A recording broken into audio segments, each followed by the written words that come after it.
최근에 아파트 가격이 하락하면서 이 하락에 대한 내용을 다루는 유튜브, 또한 블로그 이런 것들이 많이 있습니다.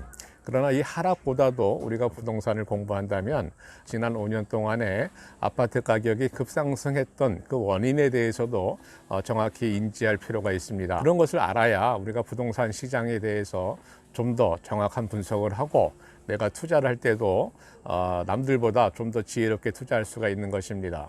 지금 아파트 가격이 하락하는 원인을 미국의 금리가 올라가기 때문에 우리나라도 금리가 올라가는 것이고, 달러가 강세가 되면서 우리나라의 시장이 불안하고 이런 복합적인 요인에 의해서 가격이 하락한다고 합니다. 그 중에서도 가장 핵심적인 것은 금리입니다. 금리가 올라가기 때문에 가격이 하락한다는 거죠.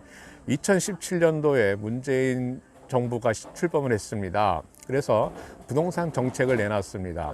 핵심은 규제 정책입니다. 두 가지로 압축이 되는데, 임차인을 보호해 주겠다, 임대인보다는 임차인을 보호해 주겠다, 그러한 내용들하고, 또 하나는 세금을 강화하겠다, 부동산을 가지고 있는 사람들한테 세금을 좀 더 많이 걷겠다, 이런 취지의 그런 정책들이 나왔습니다. 정책이 나왔음에도 불구하고 가격이 더 올라갔다면 그 정책이 잘못되었다는 것을 인지하고 가격을 하락시킬 수 있는 다른 방법을 찾아야 되는 것이 아닌가라고 저는 물어보고 싶습니다. 그 당시에 만약에 금리를 저금리로 가지 않고 지금처럼 금리를 올렸다면, 금리를 올리는 정책을 폈다면 그 당시에 가격이 그렇게 급상승했을까? 저는 한번 고민을 해보고 있습니다. 우리가 박근혜 정부 때 저금리 정책을 폈을 때에 빚을 내서 투자하라는 것이냐라고 비판을 했었습니다. 대부분의 부동산 전문가들, 그 당시에 야당이었던 사람들이 빚을 내서 투자하는 거냐라고 비판했던 그 사람들이 정권을 잡았음에도 불구하고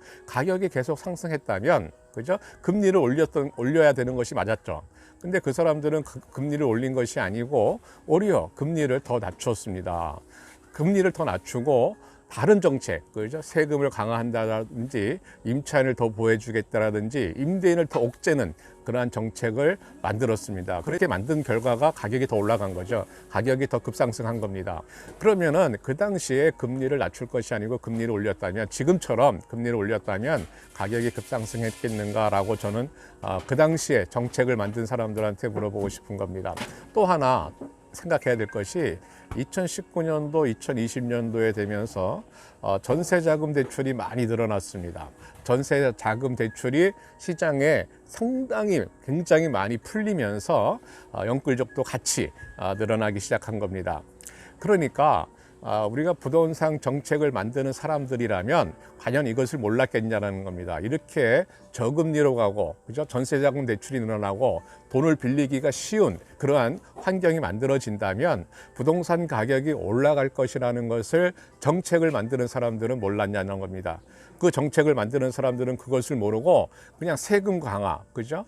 임대인을 더 옥죄는 정책, 임차인한테 뭔가가 더 선택권을 주는 것 같지만 사실은 빚을 지게 만드는 정책, 그것이 올바른 정책이었냐는 겁니다. 그것을 과연 그 당시에 부동산 정책을 만들던 사람들은 몰랐냐라고 저는 물어보고 싶은 겁니다. 지금 우리는 금리가 올라가서 가격이 하락하고 있다는 것을 우리 모두가 인정하고 있습니다.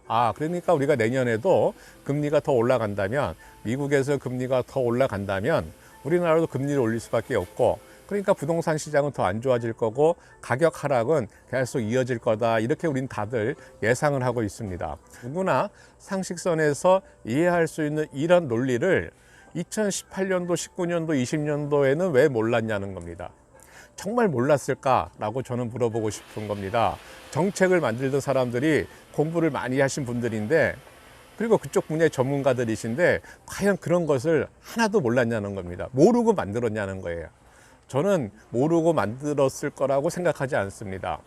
그 사람들은 정책을 만들면 가격이 올라간다는 것을 예상했을 거다, 저는 그렇게 생각하고 있습니다. 그리고 가격이 올라가는 것에 더 부채질하기 위해서 저금리와 전세자금 대출을 늘려주는 것이죠.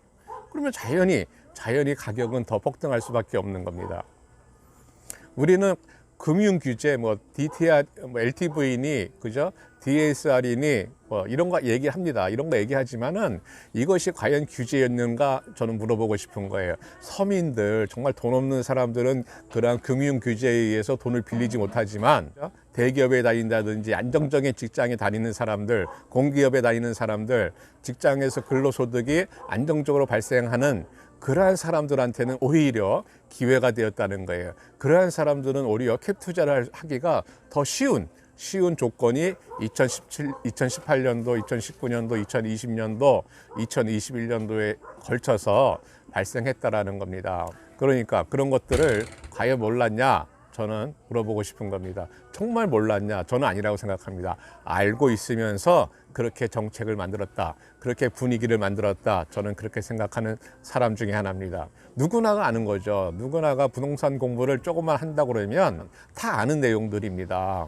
금리를 올리면 가격이 낮춰지는 거 당연한 거죠. 그것은 지금 우리가 눈으로 보고 있습니다. 네, 그러니까는 우리가 지금 하락하는 거 이것도 문제지만은 왜 올라갔는가를 생각한다면 지금 하락하는 것은 지극히 정상적이라고 저는 이야기 드리고 싶은 겁니다. 하락에 대해서 가격이 하락하니까 그죠? 걱정들을 많이 하시는데 오히려 가격이 올랐을 때를 더 걱정했어야 되는 거죠. 반대가 된 겁니다. 반대. 부동산 정책에 숨어 있는 그 뜻이 무엇인가, 그 정책을 만든 사람들이 의도하는 것이 무엇이었는가 한 번은 더 생각해보고 이 내용들을 살펴봐야 될 것 같습니다. 한 번 더 고민들 해보시기 바랍니다.